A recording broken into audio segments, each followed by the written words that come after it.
আল কোরআনকে ভালোবেসে প্রাণ দিয়েছিল যারা, আজকে দেখো সামনে এসে রক্ত মাখা শহীদ। আউযু বিল্লাহি মিনাশ শাইতানির রাজিম। বিসমিল্লাহির রহমানির রহিম। শহীদি কাফেলা এদেশের মানুষের আস্থা এবং ভালোবাসা ও বিশ্বাসের জীবন্ত উপমা। সীমান্তের অতন্ত্র প্রহরী 234 জন শহীদের রক্তস্নাত বিপ্লবী কাফেলা বাংলাদেশ ইসলামী ছাত্র শিবির গাজীপুর জেলার সম্মানিত সাথী ভাইদেরকে নিয়ে আয়োজিত আজকের উপস্থিত জেলা শাখার সম্মানিত সভাপতি, সম্মানিত সেক্রেটারি, সম্মানিত দায়িত্বশীল ভাইরা, উপস্থিত সম্মানিত সাথী ভাইরা, আসসালামু আলাইকুম ওয়া রাহমাতুল্লাহ। কেমন আছেন আপনারা? আলহামদুলিল্লাহ, শুকরিয়া জ্ঞাপন করছি সেই মহান তাবারক তাআলার, যেই মহান তাবারক তাআলা আমাদেরকে বাংলাদেশের একটি কঠিন পরিস্থিতির মধ্য দিয়ে, যেখানে প্রতিনিয়ত বেওয়ারিশ লাশ ভেসে আসছে, অসংখ্য ক্রসফায়ারের নাটক চলছে। বিশেষ করে পরিস্থিতিটা ইসলামী আন্দোলনের জন্য অনেক বেশি কঠিন। তার মধ্য দিয়েও আপনারা মহান আল্লাহর ডাকে সাড়া দিয়ে তার জমিনে তার আদর্শকে, তার দিনকে প্রতিষ্ঠা করার জন্য, গালিব করার জন্য এখানে সমবেত হয়েছেন। যেই সুযোগটি মহান তাবারক তাআলা আমাদেরকে করে দিয়েছেন, সেজন্য সেই মহান তাবারক তাআলার নিকট শুকরিয়া জ্ঞাপন করছি, আলহামদুলিল্লাহ। দরুদ ও সালাম পেশ করছি সেই মহামানবের প্রতি, যিনি আরবের দুরন্ত বেদুইনদেরকে সভ্যতার আলোয় আলোকিত করেছিলেন, যিনি গভীর রাতে আরবের বেদুইনদের তাঁবুতে তাঁবুতে গিয়ে তাদেরকে ইসলামের আলোয় উদ্ভাসিত করে একটি সভ্য জাতি হিসেবে গড়ে তুলেছিলেন, যারা শুধুমাত্র নিজেদের জাত্যাভিমানী বংশীয় মর্যাদা রক্ষার জন্য একটি উটকে প্রহার করার কারণেই যারা 40 বছর যুদ্ধ করেছে। ঠিক এই জাত্যাভিমানী জাতিকে, এই মরুমুর যারা প্রকৃতির সাথে লড়াই করে বেঁচে থাকতো, এই অসভ্য বর্বরদেরকে একটি আদর্শ, একটি আনুগত্যের চরম পরাকাষ্ঠা প্রদর্শনের জায়গায় নিয়ে এসেছিলেন, যারা শুধুমাত্র রাসূল করিম সাল্লাল্লাহু আলাইহি ওয়াসাল্লামের একটি আহ্বানে সাড়া দিয়ে তারা তাদের প্রিয় মত, অভ্যস্ত জীবনের সকল গ্লানি থেকে নিজেরা বের হয়ে এসে রাসূল সাল্লাল্লাহু আলাইহি ওয়াসাল্লামের ঘোষণার আনুগত্যের বহিঃপ্রকাশ হিসেবে মদিনার রাজপথে তাদের সকল প্রিয় মতগুলো ঢেলে দিয়ে রাসূল সাল্লাল্লাহু আলাইহি ওয়াসাল্লামের যে আনুগত্যের চরম পরাকাষ্ঠা প্রদর্শনের মধ্য দিয়ে পৃথিবীকে একটি সভ্যতার বার্তা দিয়েছিলেন, সেই সভ্য মানবতার শিক্ষক আমাদের প্রিয় নবী হযরত মুহাম্মদ সাল্লাল্লাহু আলাইহি ওয়াসাল্লামের প্রতি, এবং স্মরণ করছি সেই সমস্ত শহীদি আত্মার, যারা যুগে যুগে কালে কালে পৃথিবীর বিভিন্ন জনপদে নিজেদের জীবনকে মহান সত্তার উদ্দেশ্যে উৎসর্গ করে দিয়ে আজ আমাদের কাছে আসার ধ্রুবতারা হয়ে আছেন। বিশেষ করে যারা বাংলাদেশের সবুজ ভূখণ্ডে কালিমার পতাকাকে উল্টিন করতে গিয়ে নিজেদের বুকের তাজা তপ্ত রক্তকে ঢেলে দিয়েছেন। আজকের এই প্রোগ্রাম থেকে সে সকল মূর্তি মুজাহিদদের জন্য মহান আল্লাহর কাছে তৌফিক কামনা করছি। আল্লাহ যেন এই সকল ভাইদেরকে শাহাদতের সর্বোচ্চ মর্যাদা দান করেন। আরও স্মরণ করছি আমাদের প্রতিবেশী দেশ, যেখান থেকে ভারতীয় উপমহাদেশে ইসলামের সুমহান দাওয়াত পৌঁছে গিয়েছিল, যেখান থেকে মানুষ সুদূর চীনে ইসলাম প্রচারের জন্য রাসূল সাল্লাল্লাহু আলাইহি ওয়াসাল্লামের সাহাবীরা পর্যন্ত চলে গিয়েছেন। সেই বারবার সে আরাকানের মুসলমানদের উপর বারবার নির্যাতন হচ্ছে, একের পর এক ধর্ষণ করা হচ্ছে, ছোট ছোট শিশুদেরকে জীবন্ত পুড়িয়ে হত্যা করা হচ্ছে। সে সকল মানুষগুলো নির্যাতন সইতে না পেরে মুসলিম দেশের কাছে আশ্রয় খুঁজতে গিয়ে প্রতিবেশী দেশ বাংলাদেশের কাছে এসে সীমান্ত থেকে সাগর পথে তাদেরকে ফিরিয়ে দেওয়া হয়েছে। সেই সাগরের উত্তাল তরঙ্গের মধ্যে লুকিয়ে পড়ে তারা তাদের জীবনলীলা সাঙ্গ করেছে। সাগরের উত্তাল তরঙ্গের সেই স্রোতের অতল গহ্বরে তুলিয়ে গিয়ে শাহাদাতের পেয়ালা পান করেছে। তাদের জন্য মহান আল্লাহর কাছে প্রার্থনা করছি, আল্লাহ যেন এই সকল ভাইদেরকে, বোনদেরকে, এই আরাকানবাসীদেরকে, বার্মার মুসলমানদেরকে আল্লাহ যেন শাহাদতের সর্বোচ্চ মর্যাদা দান করেন। এখানকার মুজাহিদদের যেন আল্লাহ জাফর বিন আবু তালিব আর এখানকার নারীদেরকে যেন হজরত সুমাইয়া রাদিয়াল্লাহু তাআলা আনহুর সাথে জান্নাতে জায়গা করে দেন। সম্মানিত ভাইয়েরা, আলোচনার বিষয় হচ্ছে যে অতীত প্রেরণা যোগায়। সম্মানিত ভাইয়েরা, যে অতীত প্রেরণা যোগায়, এই কথাটির অনেক বেশি জটিল এবং তাৎপর্যপূর্ণ ব্যাখ্যা রয়েছে। আসলে প্রেরণা যোগানোর দুইটা ধারা আছে, আর অতীত হচ্ছে যা এখন থেকে চলে গিয়েছে। একজন মুসলিম মনীষী বলেছেন যে বর্তমান বলতে কোনো কিছু নেই, আর অতীত তো চলে গিয়েছে, ভবিষ্যৎ তো অনিশ্চিত। আর সময়কে সূরা ফাতিরে মানুষের রিজিক হিসেবে উপস্থাপন করা হয়েছে। আমার জীবন থেকে বা আজকের আগ থেকে পৃথিবীতে যা চলে গিয়েছে সেটি অতীত। এটিরই ব্যাখ্যা বা বিশ্লেষণ করার খুব বেশি প্রয়োজন নেই। এখন প্রেরণার বিষয়, প্রেরণা দু ধরনের। একটি হচ্ছে ডানপন্থী আদর্শিক ইসলামী মূল্যবোধে বিশ্বাসী মানুষের প্রেরণা কি হতে পারে, আর বামপন্থী মানুষের প্রেরণা কি হতে পারে। বামপন্থীদের প্রেরণার জায়গাগুলো হচ্ছে ইসলামের বিপক্ষে অবস্থান নিয়ে তারা তাদের বক্তব্য বিবৃতি থেকে শুরু করে জীবন সংগ্রামের সর্বশেষ পর্যায় পর্যন্ত তারা তাদের প্রেরণা মনে করে। আর ইসলামের প্রেরণা হচ্ছে কোরআন, হাদিস, সকল নবীদের জীবনী, রাসূল সাল্লাল্লাহু আলাইহি ওয়াসাল্লামের সাহাবীদের জীবনী, এবং পৃথিবীর সৃষ্টি লগ্ন থেকে আজ পর্যন্ত যারা ইসলামকে প্রতিষ্ঠার জন্য কাজ করে গিয়েছে, সেটি যদি কোনো ইসলামী মূল্যবোধকে আলোড়িত করে, যদি ইসলামী মূল্যবোধকে ছুঁয়ে যায়, যদি ইসলামের আদর্শিক সৌন্দর্যকে বিকশিত করে, ইসলামের আদর্শিক সৌন্দর্যকে আরও বেশি আলোকিত করে, ইসলামের আদর্শিক সৌন্দর্যকে মানুষের কাছে প্রস্ফুটিত করে, সেটি হচ্ছে আমাদের প্রেরণার, ইসলামী আন্দোলনের কর্মীদের প্রেরণার। তো যে অতীত প্রেরণা যোগায় কথাটি আলোচনার আগে আমি একটু কথা বলতে চাচ্ছিলাম কয়েকটা বিষয়ে। সেটি হচ্ছে আমাদেরকে মনে রাখতে হবে যে উদউ ইলা সাবিলি রাব্বিকা বিল হিকমাতি ওয়াল মাউইজাতিল হাসানাহ ওয়াজাদিলহুম বিল্লাতী হিয়া আহসান। একটা হচ্ছে ওমান আহসানু কাওলাম মিম্মান দাআ ইলাল্লাহি ওয়া আমিলা সালিহান ওয়া ক্বালা ইন্নানি মিনাল মুসলিমিন। এই কথাগুলো মানব সভ্যতার কাছে যারা দাওয়াত নিয়ে গিয়েছেন, তাওহীদের প্রেরণা নিয়ে গিয়েছেন, আল্লাহর একত্ববাদের কথা মানুষের কাছে পৌঁছাতে যারা গিয়েছেন, তারা কিন্তু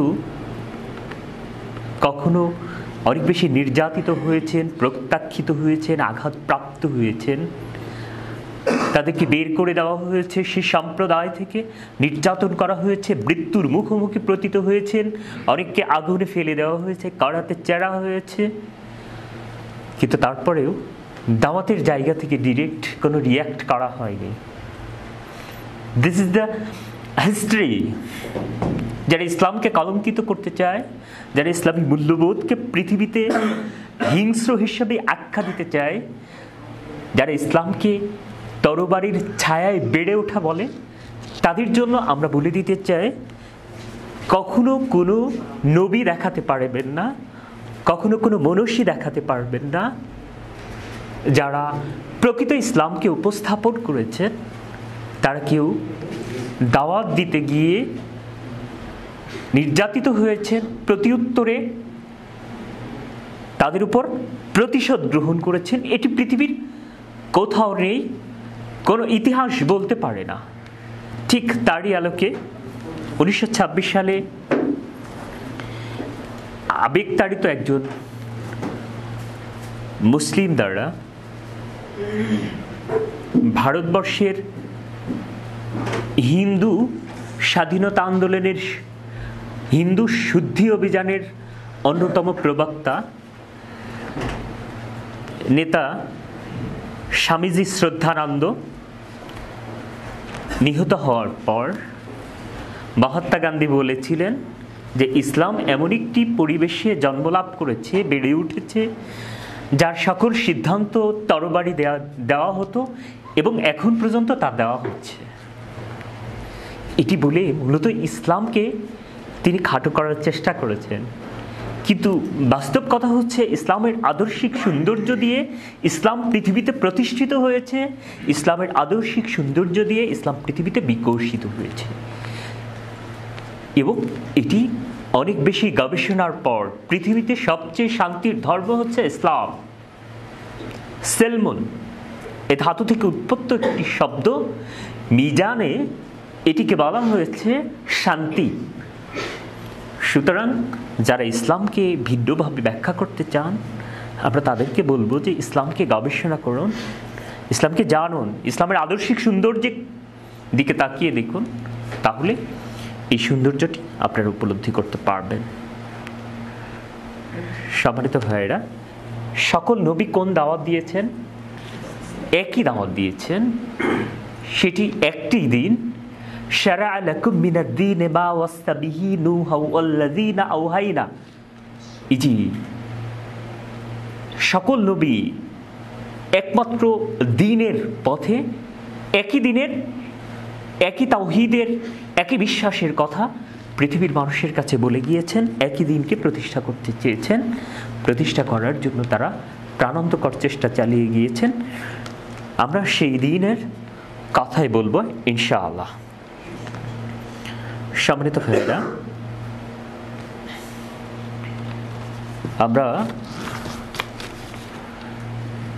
যে অতীত প্রেরণার কাছে চলে যাব, তার আগে মানুষ হিসেবে আমরা এই পৃথিবীতে এসেছি ইসলামকে প্রতিষ্ঠা করবার জন্য। দ্যাট মিনস আল্লাহর প্রতিনিধিত্ব করার জন্য এই পৃথিবীতে এসেছি। আমাদের আসার জন্য আল্লাহ পাক রব্বুল আলামিন যেই ওয়াদা আমাদের কাছে আলমে আরওয়াতে নিয়েছিলেন, সেটি আমাদেরকে জানতে হবে, বুঝতে হবে, সেটির আলোকে আমাদের জীবনকে পরিচালিত করতে হবে। সম্মানিত ভাইয়েরা, এই মানব জীবনটা অনেক বেশি জটিল প্রক্রিয়ার মধ্য দিয়ে যাচ্ছে। অনেকগুলো চ্যালেঞ্জ আছে মুসলমানদের জন্য। এই চ্যালেঞ্জগুলো উতরেই আমাদেরকে দিন প্রতিষ্ঠার প্রত্যয়দীপ্ত জায়গায় চলে যেতে হবে। কোরআনে কারীমের মধ্যে মহান আল্লাহর কণ্ঠে অনুরণিত হচ্ছে মুসলমানদেরকে এই চাকচিক্যের জায়গা থেকে বিরত রাখার জন্য মুসলমানদেরকে মরিচিকার পিছনে ছুটতে নিষেধ করে দেওয়া হয়েছে। আল্লাহ পাক রব্বুল আলামিনের কণ্ঠে অনুরণিত হচ্ছে, ইলামু আন্নামাল হায়াতুদ দুনিয়া লাইবুন ওয়া লাহু ওয়া যিনাতুন ওয়া তাফাকুরুন বাইনাকুম ওয়া তাকাসুরুন ফিল আমওয়ালি ওয়াল আওলাদ কামাসালিল গায়সিন আযাবাল কুফফারা ওয়া নাবাতাহু সুম্মা ইয়াহিজু ফাতারাহু মুসফাররান সুম্মা ইয়াকুনু হুতামা ওয়া ফিল আখিরাতি আযাবুন শাদীদু ওয়া মাগফিরাতুম মিনাল্লাহি ওয়া রিদওয়ানুন ওয়া মাল হায়াতুদ দুনিয়া ইল্লা মাতাউল গুরুর সাবিকু ইলা মাগফিরাতিম মির রাব্বিকুম ওয়া জান্নাতিন আরদুহা কাআরদিস সামাই ওয়াল আরদি উইদ্দাত লিল্লাযিনা আমানু বিল্লাহি ওয়া রাসূলিহি। এই যে খেলতামাশার জায়গা দুনিয়াতে, এখানে যে চ্যালেঞ্জ আছে, এই দুনিয়া আপনাকে আল্লাহর প্রতি বিরত রাখার জন্য অনেকগুলো চ্যালেঞ্জ আছে। স্পেসিফিকভাবে আল্লাহ পাক রব্বুল আলামিন কোরআনে কারীমের মধ্যে বলে দিচ্ছেন, যুয়িনা লিন-নাসি হুব্বুশ শাহাওয়াতি মিনান নিসাই ওয়াল বানিনা ওয়াল কানাতিরিল মুকান্তারাতি মিনাজ যাহবি ওয়াল ফিদ্দাতি ওয়াল খাইলিল মুসাওয়ামাতি ওয়াল আনআম ওয়াল হারসি যালিকা মাতাউল হায়াতুদ দুনিয়া। এই যে চাকচিক্যময় এই সৌন্দর্যের জীবন, এখানে প্রতিনিয়ত ইসলামী আন্দোলন থেকে শুরু করে পৃথিবীর মানুষকে প্রলুব্ধ করছে। এই প্রলুব্ধের জায়গা থেকে আমাদেরকে বের হয়ে আসতে হবে। বের হয়ে আসার জন্য আপনাকে কোরআন পড়তে হবে, আপনাকে হাদিস পড়তে হবে। আপনার সব কিছুর মানদণ্ড হবে কোরআন এবং হাদিস। আপনাকে অবশ্যই মনে রাখতে হবে, মৌলিক কিতাব, মৌলিক গ্রন্থ থেকে আপনাকে জ্ঞান অর্জন করতে হবে। এই জ্ঞান যেন আপনাকে প্রলুব্ধ না করে, এই জ্ঞান যেন আপনাকে বিভ্রান্ত না করে। চারিদিকে এখন অসংখ্য সাহিত্য রচনা হচ্ছে, অসংখ্য যুক্তি হচ্ছে, অসংখ্য তর্ক হচ্ছে, ইসলামকে বিতর্কিত করে ফেলা হচ্ছে, ইসলামকে যার মতো ইচ্ছা শেষে বিশ্লেষণ করছে। এটির জন্য আমি আপনাদের কাছে অনুরোধ করব, আপনাকে এতগুলো তাফসীর পড়তে হবে, এতগুলো জ্ঞান অর্জন করতে হবে। কেন? আপনি ইসলামী আন্দোলনের কর্মী, ইসলামী আন্দোলনের শপথের জনশক্তি। সুতরাং আপনার কাছে মানুষের প্রত্যাশা অনেক বেশি। আপনি এই দেশ এবং জাতির জন্য একটি অনুপ্রেরণা হতে পারেন। এই সমাজের মানুষের জন্য আপনি অনুপ্রেরণা হতে পারেন, এই সমাজের ছাত্রদের জন্য আপনি অনুপ্রেরণা হতে পারেন। সুতরাং আপনাকে সেই পর্যায়ে জ্ঞান অর্জন করতে হবে, যে জ্ঞানটি এই দেশ এবং জাতির মানুষকে নির্ভুল জ্ঞান দিতে পারে।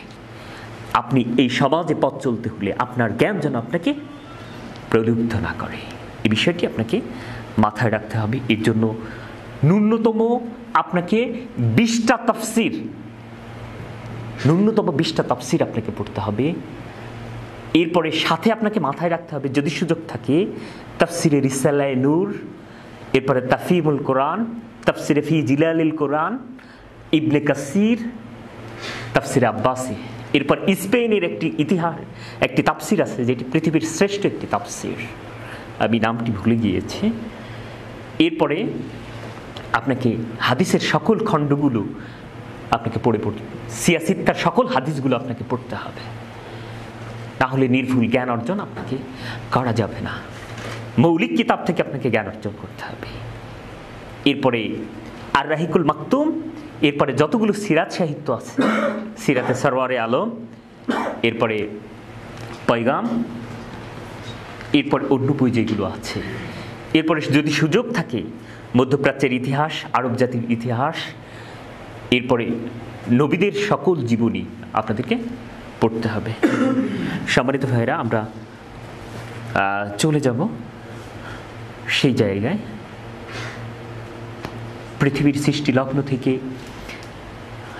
সত্য এবং মিথ্যার দ্বন্দ্ব সংঘাত চলে আসছে।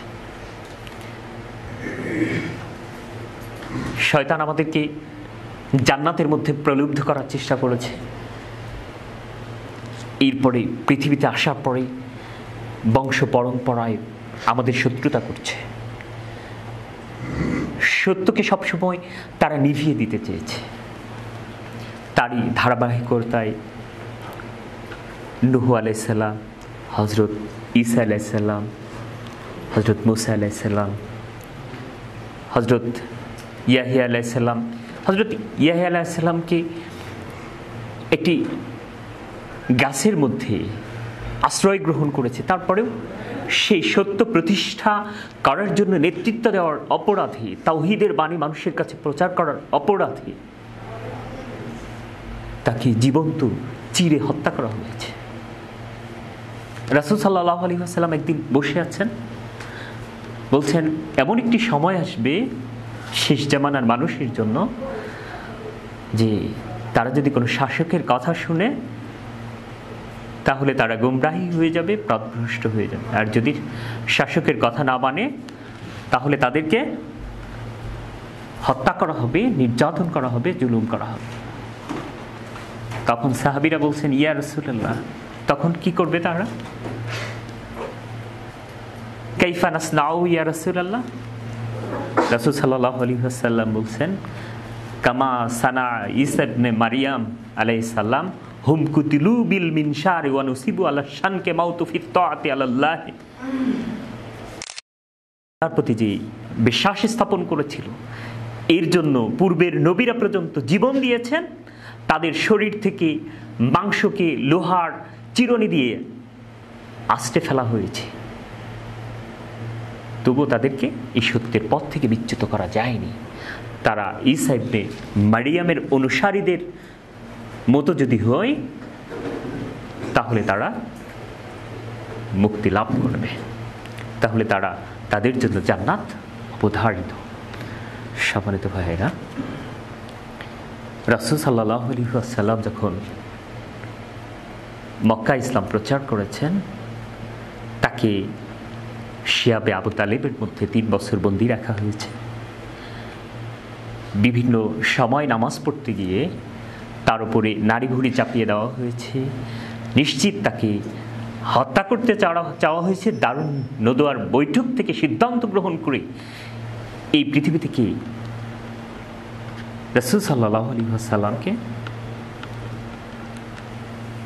চিরতরে বিদায় করে দেওয়ার জন্য ষড়যন্ত্র করা হয়েছে, চক্রান্ত করা হয়েছে, সিদ্ধান্ত গ্রহণ করা হয়েছে যেন এটির বিপক্ষে কেউ কোনো কথা না বলতে পারে। প্রত্যেক গোত্র থেকে একজন করে যুবক নিয়ে ভয়ঙ্কর পরিকল্পনা করা হয়েছে। এরপরে তায়েফে রাসূল সাল্লাল্লাহু আলাইহি ওয়াসাল্লাম যখন গিয়েছেন ইসলামের প্রচারের জন্য, সেই বর্বর তায়েফবাসীগুলো রাসূল সাল্লাল্লাহু আলাইহি ওয়াসাল্লামকে পাথর মেরে একবারে প্রায় মৃত্যু নিশ্চিত করার উপক্রম হয়েছে। জিবরিল চলে এসেছে যে ইয়া রাসূলুল্লাহ, আপনি যদি নির্দেশ দেন তাহলে এই তায়েফবাসীদেরকে পাহাড়ে চাপা দিয়ে এদেরকে ধ্বংস করে দেওয়া হবে। রাসূল সাল্লাল্লাহু আলাইহি ওয়াসাল্লাম দাওয়াতি কাজে গিয়েছেন। একটি কথা মনে রাখবেন যে যারা দাওয়াত দিচ্ছেন কোনো নবী প্রতিশোধ পরায়ণ হননি। উনি বলেছেন আমি যদি এদেরকে ধ্বংস করে দেওয়ার কথা বলি, এদেরকে যদি ধ্বংস করে দেওয়া হয় তাহলে ইসলামের দাওয়াত আমি কাদের কাছে পৌঁছাবো? কি মায়া, কি বিশ্বাস, কে ভালোবাসা মানব জাতির প্রতি, এই উম্মার প্রতি। সম্মানিত ভাইয়েরা, ইসলাম গ্রহণ করার কারণে, ইসলাম গ্রহণের অপরাধে সমাজ থেকে তাদেরকে বিচ্ছিন্ন হতে হয়েছে, পরিবার থেকে বিচ্ছিন্ন হতে হয়েছে। রাসূল সাল্লাল্লাহু আলাইহি ওয়াসাল্লাম ক্লান্ত, পরিশ্রান্ত, ক্ষুধার্ত। রাসূল সাল্লাল্লাহু আলাইহি ওয়াসাল্লামের সকল সাহাবীগুলো, হযরত ওমর রাদিয়াল্লাহু তাআলা, হযরত আবু বকর রাদিয়াল্লাহু তাআলা, রাসূল সাল্লাল্লাহু আলাইহি ওয়াসাল্লাম খাদ্য গ্রহণ করতে পারেননি। শুধু ইসলাম গ্রহণ করার, ইসলাম প্রচার করার অপরাধে সে সমাজ থেকে বের করে দেওয়া হয়েছে।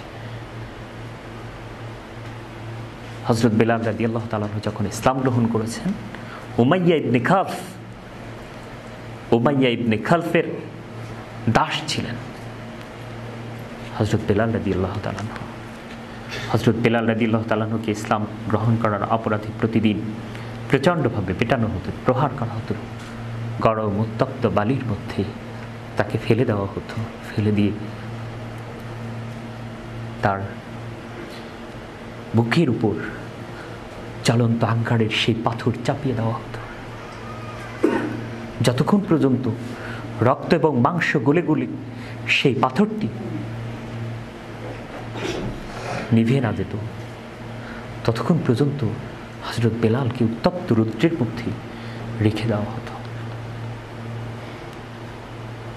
হযরত বেলাল রাদিয়াল্লাহু তাআলাকে যখন প্রহার করা হচ্ছে, প্রচণ্ডভাবে প্রহার করা হচ্ছে, নিঃশ্বাস প্রায় উষ্ণগত, পানি দেওয়া হচ্ছে না, বলা হচ্ছে বেলাল তুমি কি ইসলাম থেকে ফিরে আসবে? হযরত বেলাল রাদিয়াল্লাহু তাআলা আনহু বলছেন, আমি তো সেই মহান সত্তার প্রতি বিশ্বাস স্থাপন করেছি, আমি সেই তাওহীদের প্রতি বিশ্বাস স্থাপন করেছি। যখন বেলাল রাদিয়াল্লাহু তাআলা আনহুর প্রাণ ওষ্ঠাগত মুখের কাছে কান নিয়ে গিয়ে বেলাল রাদিয়াল্লাহু তাআলা আনহুর কাছে গিয়ে দেখছে, বেলাল রাদিয়াল্লাহু তাআলা আনহুর মুখ দিয়ে আহাদ আহাদ শব্দটি বের হচ্ছে। হযরত বেলাল রাদিয়াল্লাহু তাআলা আনহু প্রতিনিয়ত এরকম করে নির্যাতন করা হতো শুধু ইসলাম গ্রহণ করার কারণে। হযরত ওমর রাদিয়াল্লাহু তাআলা আনহু দরবারে এসে, রাসূল সাল্লাল্লাহু আলাইহি ওয়াসাল্লামের দরবারে এসে বেলাল রাদিয়াল্লাহু তাআলা আনহুকে বলছেন, হে বেলাল, তুমি তো তাদেরকে বললেই তো পারো যে আমি ইসলাম গ্রহণ করিনি, তাহলে তোমাকে তো নির্যাতন থেকে নিষ্কৃতি দেওয়া হয়। হযরত বেলাল রাদিয়াল্লাহু তাআলা আনহু ওমর রাদিয়াল্লাহু তাআলা আনহুকে লক্ষ্য করে বলছেন, হে ওমর, তুমি কি জানো, যখন আমাকে ওরা পেটাতে থাকে উত্তপ্ত মরুর বালির মধ্যে, যখন জ্বলন্ত আঙ্গার আমার বুকের উপর চাপা দেওয়া হয়, আমার নিঃশ্বাসগুলো উষ্ঠাগত থাকে, এরকম মুহূর্তে আমি আরশের দিকে যখন তাকিয়ে থাকি, আমার মৃত্যু নিশ্চিত প্রায়, ঠিক তখন আমি আমার নিঃশ্বাসের জান্নাতের সুঘ্রাণ শুনতে পাই, আর আমি মহান আল্লাহর সাথে দিদার করতে চাই, আমি আল্লাহকে দেখতে পাই, আমি জান্নাতকে দেখতে চাই, আমি সেই জান্নাতকে দেখতে পাই, আমাকে এই জান্নাত দেখা থেকে কি তুমি বঞ্চিত করতে চাও? শুধুমাত্র ইসলাম গ্রহণ করার কারণেই হযরত খোবায়েব খাব্বাবদেরকে নির্যাতনের স্টিপ রোলার চালানো হয়েছে। হযরত সুমাইয়া রাদিয়াল্লাহু তাআলা আনহুকে দুই ঘোড়ার সাথে বেঁধে দিয়ে জীবন্ত একজন মানুষকে ঘোড়া চালিয়ে দেওয়া হয়েছে, চিরে গেছে, শাহাদত বরণ করেছে। এই ইমান বড় সম্পদ। হযরত মুসআব রাদিয়াল্লাহু তাআলা আনহুর অসংখ্য সম্পদ ছিল। হযরত মুসআব রাদিয়াল্লাহু তাআলা আনহুকে যখন ইসলামের সমাহান সৌন্দর্য তাকে আকর্ষণ করেছে, বিমোহিত করেছে, হযরত মুসআব রাদিয়াল্লাহু তাআলা আনহু এই ইসলামের সৌন্দর্যে উদ্বুদ্ধ হয়ে তিনি ইসলাম গ্রহণ করেছেন। তার পরিবার তাকে মেনে নেয়নি। এত আরবের সম্ভ্রান্ত বংশের যে মুসআব একটি পোশাক পরলে আর কোনোদিন পোশাক পরত না, সেই পোশাকটি, যে সুগন্ধিটি ব্যবহার করতেন, সেটি হচ্ছে আরবের সবচেয়ে সম্ভ্রান্ত পরিবারের মানুষগুলো ব্যবহার করে। আরবের দ্বিতীয় কোনো ব্যক্তি মুসআব যে সুগন্ধি ব্যবহার করে, সেই সুগন্ধি আর দ্বিতীয় কোনো ব্যক্তি ব্যবহার করতে পারে না। এরকম একটি সম্ভ্রান্ত ধনী পরিবারের সন্তান মুসআব ইসলাম গ্রহণ করার অপরাধে তাকে বাড়ি থেকে বের করে দেওয়া হয়েছে। তিনি চলে গিয়েছেন রাসূল সাল্লাল্লাহু আলাইহি ওয়াসাল্লামের কাছে, এবং ইসলাম গ্রহণ করার পর উহুদ যুদ্ধে শাহাদত বরণ করেছেন। যুদ্ধ করতে করতে যখন শাহাদত বরণ করেছেন, হযরত হামজা রাদিয়াল্লাহু তাআলা আনহু শাহাদত বরণ করেছেন। তার লাশকে দাফন করার জন্য যে কাপড়ের প্রয়োজন, সেই কাপড়টি পর্যন্ত তার নেই। একটি কাপড়কে দ্বিখণ্ডিত করা হয়েছে। দ্বিখণ্ডিত করার পর ইসকির নামক ঘাস দিয়ে ঢেকে দিয়ে তাকে দাফন করা হচ্ছে। রাসূল সাল্লাল্লাহু আলাইহি ওয়াসাল্লাম হযরত মুসআব রাদিয়াল্লাহু তাআলা আনহুর কবরের কাছে এসে, লাশের কাছে এসে দাঁড়িয়ে চোখের পানি ছেড়ে দিয়ে রাসূল সাল্লাল্লাহু আলাইহি ওয়াসাল্লাম বলছেন, ইয়া মুসআব, তুমি কি সেই মুসআব যে একবার কোনো পোশাক পরলে সেই পোশাকটি আর কোনোদিন ব্যবহার করতো না, যেই সুগন্ধি একবার ব্যবহার করলে আর কেউ কোনোদিন ব্যবহার করতো না, যে সুগন্ধিটি? আমি এমন নবী যা তুমি ইসলামের পথে শাহাদত বরণ করেছো, তোমার লাশকে যে জানাজা দেওয়া হবে, দাফন করা হবে, সেই দাফনের কাপড়টুকু পর্যন্ত আমি তোমাকে দিতে পারছি না মুসআব। এটি হচ্ছে ইসলামকে অনেক বেশি অনুপ্রাণিত করেছে, এই সৌন্দর্যগুলো। সম্মানিত ভাইয়েরা, কাদিসিয়ার যুদ্ধ, এটির নেতৃত্বে ছিলেন হযরত খালিদ বিন ওয়ালিদ রাদিয়াল্লাহু তাআলা। এখানে কাকা বিন আমর থেকে শুরু করে অনেক সাহাবী এই যুদ্ধ অংশগ্রহণ করেছেন। এটি এমন একটি যুদ্ধ, যে যুদ্ধে মুসলমানদের চরম বিপর্যয়ের মুখোমুখি। মক্কা এবং মদিনায় ঘোষণা করা হয়েছে, তোমরা কে কোথায় আছো? কাদেসিয়ার প্রান্তরে মুসলমানদের বিপর্যয় শুরু হয়েছে, তোমরা চলে আসো। খলিফা ওমরের পক্ষ থেকে ঘোষণা করা হয়েছে, তোমরা চলে আসো। কাদেসিয়ার যুদ্ধ চলছে। কবি খানসার চারটি সন্তান কাদেসিয়ার যুদ্ধে গিয়েছে। কবি খানসা প্রতীক্ষা করছেন কাদেসিয়ার যুদ্ধে। কাদেসিয়ার যুদ্ধ থেকে তার সন্তানরা বিজয়ী বেশে ফিরবে। সকাল গড়িয়ে দুপুর, দুপুর গড়িয়ে বিকেল, সন্ধ্যা গধূলি বেলা। সন্তান আসেন, রাত চলে যায়, আবার সকাল গড়িয়ে দুপুর গড়িয়ে বিকেল, সন্ধ্যা গধূলি বেলায় দূরে কার আহ্বান শোনা যায়, শব্দ শোনা যায়, কারা যেন আসছে। কবি খানসা প্রতীক্ষা করছেন, এটি মনে হয় আমার সন্তানরা ফিরছে বিজয়ের বেশে। যুদ্ধ থেকে সন্তান আসছে এই প্রতীক্ষায় মা। হঠাৎ নিস্তব্ধ চারটি লাশ কবি খানসার দুয়ারে এসে পড়ল। কবি খানসার চোখের পানি ধরে রাখতে পারেননি। আকাশের দিকে তাকিয়ে সেই মহান সত্তাকে বলছেন, ইয়া আল্লাহ, আমি তো যুদ্ধের ভয়াবহতায় কবে হারিয়েছি সেই আমার স্বামীকে, এই বুকের ধনকে, চারটি সন্তানকে নিয়ে আমি বেঁচেছিলাম। আজ কাদেসিয়ার যুদ্ধে আমার চারটি সন্তান শাহাদাত বরণ করেছে, তবুও আমি খুশি। তুমি যদি তাদেরকে শহীদ হিসেবে কবুল করে নাও, ইয়া আল্লাহ, সকল প্রশংসা তোমার। আমি একজন শহীদের মা হতে পেরেছি। কবি খানসা তো সেই কবি যার কবিতাগুলো কাবা শরীফের ঝোলানো থাকতো সাবা মোয়াল্লাকায়, যে কবির নামের অর্থ হচ্ছে নীলগাভী। এরকম ইসলামকে প্রতিষ্ঠা করার জন্য একের পর এক পরিবারগুলো থেকে শাহাদত বরণ করেছে, জীবন দিয়েছে। সম্মানিত ভাইয়েরা, স্পেনের বিজয় হয়েছে আপনারা জানেন 711 খ্রিস্টাব্দের তারিক বিন জিহাদ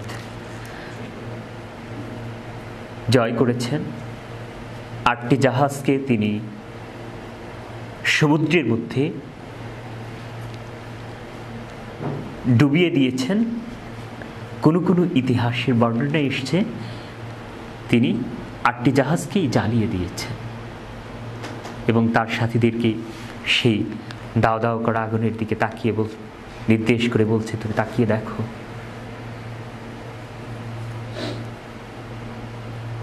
তোমরা তাকিয়ে দেখো, এখান থেকে আমাদের ফিরে যাওয়ার কোনো জায়গা নেই।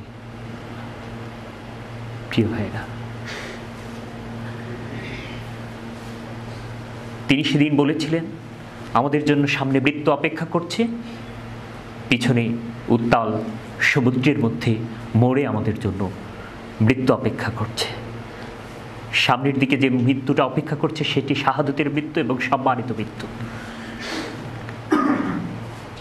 সেদিন তারিক বিন জিহাদের কথায় অনুপ্রাণিত হয়ে সেই মানুষগুলো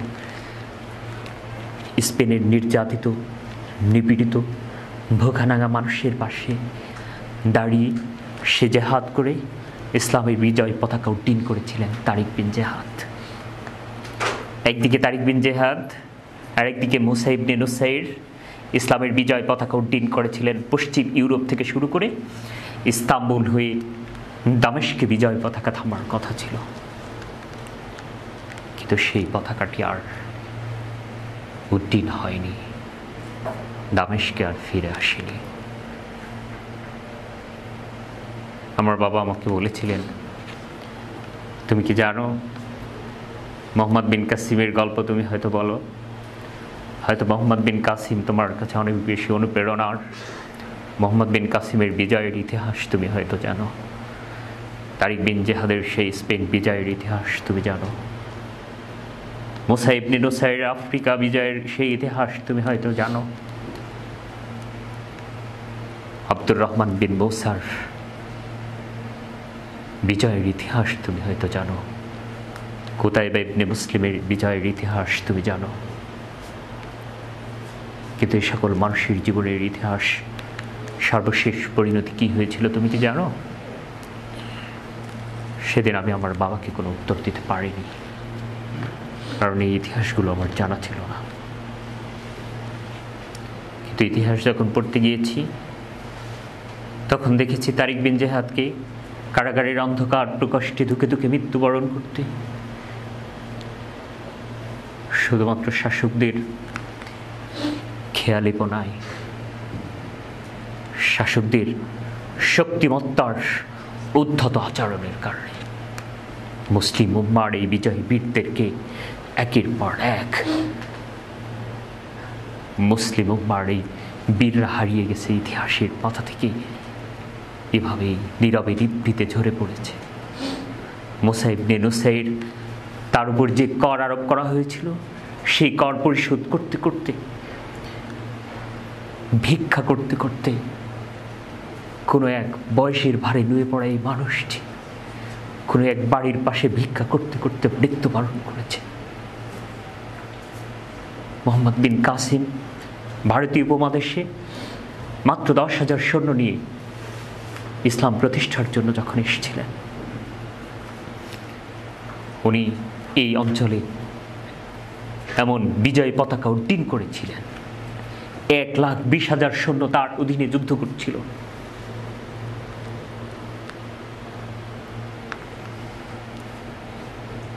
খলিফা ওয়ালিদ ফার্স্টের সন্তান সুলাইমা, তার নির্দেশে মোহাম্মদ বিন কাসিমকে শৃঙ্খলিত করা হয়। মোহাম্মদ বিন কাসিম কোনো কথা না বলেই নির্দ্বিধায় চলে আসছেন। তার সঙ্গী সাথীরা মোহাম্মদ বিন কাসিমকে বলেছিলেন,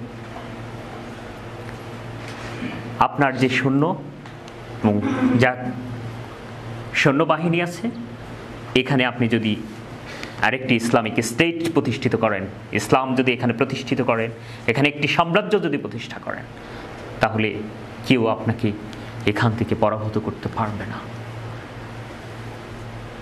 সেদিন মোহাম্মদ বিন কাসিম তাদেরকে উত্তর দিয়েছিলেন, প্রিয় বন্ধুরা, প্রিয় সাথীরা, আমি যদি এখানে থেকে যাই, আমি জানি ওখানে যাওয়ার পরে নিশ্চিত আমার মৃত্যু, তারপরেও আমি যদি এখানে থেকে যাই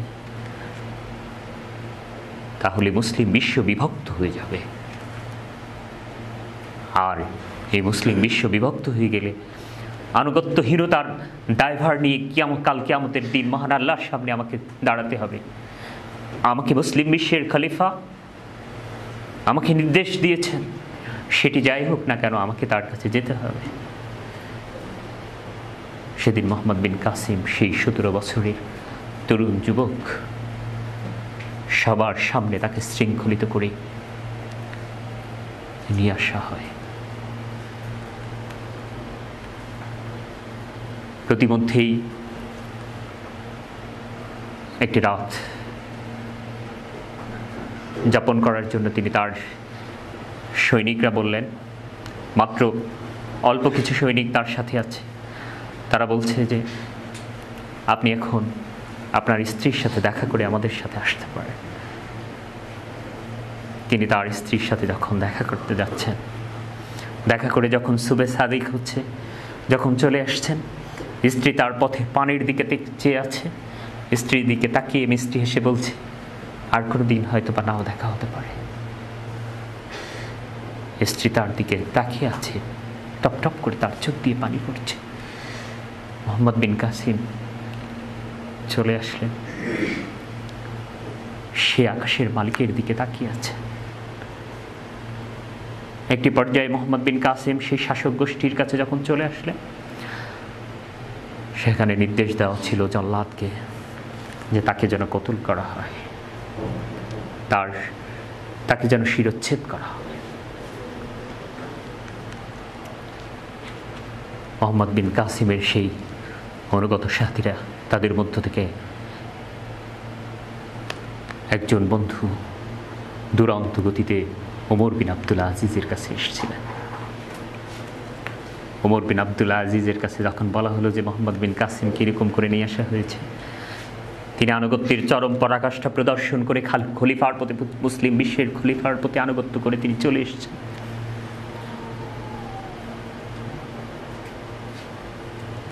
ওমর বিন আবদুল আজিজ খলিফা সুলাইমানকে যখন বললেন, তুমি আল্লাহর কাছে কি জবাব দিবে, তখন বলা হচ্ছে যে ষড়যন্ত্র এখানেও চলে এসেছে। তিনি যখন বোঝালেন যে তোমার প্রতি যে আনুগত্য সে দেখিয়েছে, এটি অবশ্যই সে মুসলিম বিশ্বের জন্য করেছে, সুতরাং তাকে হত্যা করাটা উচিত হবে না। তখন খলিফা সুলাইমান চারদিকে পায়চারি করছেন আর বলছেন যে হাতের তীর তো ছুড়ে দিয়েছি। বলছে, কি ছুড়ে দিয়েছে? বলছে, আমি তো তার নামে মৃত্যু পরোয়ানা লিখে দিয়েছি। তখন তার সাথী বলছে, মোহাম্মদ বিন কাসিমের একজন সাথী বলছে যে আপনি দ্রুত এই মৃত্যুকে রহিত করার জন্য আদেশ দিন, আমি সেখানে যাচ্ছি। সে আদেশটি যখন যাওয়া হয়, ইতিহাসের নির্মম এই সত্যটি আমরা প্রত্যক্ষ করলাম। যখন আদেশটি নিয়ে যাওয়া হয়, ঠিক তার কিছুক্ষণ আগেই মোহাম্মদ বিন কাসিমকে তার শিরচ্ছেদ করা হয়। জল্লাদের হাতে যখন এই নির্দেশটি পৌঁছে, জল্লাদ চোখের অশ্রু ছেড়ে দিয়ে বলছে, একটু আগেই তো কি শিরচ্ছেদ করা হয়েছে। সম্মানিত ভাইয়েরা, আমরা যারা ইসলামে আন্দোলন করছি, অবশ্যই এটি অনুপ্রেরণার। মুসলিম বিশ্বকে দ্বিধাবিভক্ত করতে চাননি, নিশ্চিত মৃত্যুকে জেনে আনুগত্যের চরম পরাকাষ্ঠা প্রদর্শনের মধ্য দিয়ে নিজের জীবনকে উৎসর্গ করে দিয়ে পৃথিবীর মানুষের কাছে দেখিয়ে গিয়েছেন মুসলিম বিশ্বের জন্য, ইসলামের জন্য, আনুগত্যের জন্য তার জীবনকে কিভাবে বিসর্জন দিতে হয়েছে। সম্মানিত ভাইয়েরা, হযরত আব্দুল্লাহ ইবনে জুবাইর রাদিয়াল্লাহু তাআলা আনহুর ইতিহাস আপনারা জানেন। হযরত আব্দুল্লাহ ইবনে জুবাইর রাদিয়াল্লাহু তাআলা আনহু সত্যের পক্ষে অবস্থান নিয়ে যুদ্ধ করার পর তার লাশকে কাবা শরীফের আঙিনায় ঝুলিয়ে রাখা হয়েছিল। 3 দিন পর জুবাইর রাদিয়াল্লাহু তাআলা আনহুর আম্মা হযরত আসমা রাদিয়াল্লাহু তাআলা আনহা এসে বলছেন যে সৈনিক, যোদ্ধা, ঘোড়া থেকে নামো, এখনো কি তোমার নামার সময় হয়নি? 90 বছরের বৃদ্ধ একজন মা সন্তানের দিকে তাকিয়ে বলছে। এগুলো হচ্ছে ইসলামের জীবন্ত দৃষ্টান্ত। সম্মানিত ভাইয়েরা, সেই স্পেনের দিকে আমাদেরকে ফিরে যেতে হয়, যে স্পেন 711 খ্রিস্টাব্দে মুসলমানরা জয় করেছিল। 1492 খ্রিস্টাব্দে সেই স্পেনের পতন ঘটে। সেখানকার মানুষগুলোকে খ্রিস্টান করা হয়, হত্যা করা হয়, পুড়িয়ে হত্যা করা হয়, সাগরে তারা ঝাঁপ দেয়। ইভেন যে জাহাজগুলোতে তারা যাত্রা করেছিল, সেই জাহাজগুলোকে পুড়িয়ে দেওয়া হয়েছিল এবং সেই ছোট ছোট শিশুদেরকে বলেছিল, এগুলো মা মেরির সন্তান, তোমরা তাদেরকে দিয়ে যাও। যারা দিতে চায়নি তাদের সেই জাহাজগুলোকে পুড়িয়ে দেওয়া হয়েছে। অনেকে সেই আগুন থেকে বাঁচবার জন্য ভূমধ্যসাগরে লাফ দিয়ে সলিল সমাধি ঘটেছে।